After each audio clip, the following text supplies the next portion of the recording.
एक और बवाल की सॉन्ग आ रहा है खेसारी लाल यादव जी का।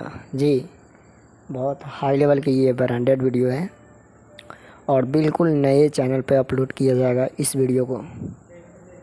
फ़िलहाल आज टीचर आया है, अभी 4 घंटा पहले टीचर आया। आप लोग नहीं देखे तो जाइए टीचर देखिए, बहुत बवाल के टीचर हैं, हाई लेवल के। इस गाने को गाए हुए हैं खेसारी लाल यादव, साथ में नेहा सिंह जी, और बिल्कुल नए चैनल पर अपलोड किया जा रहा है। बता दूं कि इस गाने का टाइटल है चल पगली देवघर।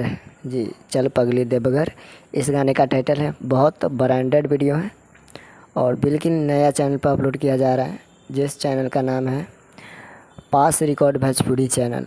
जी, चैनल का नाम है पास रिकॉर्ड भोजपुरी चैनल।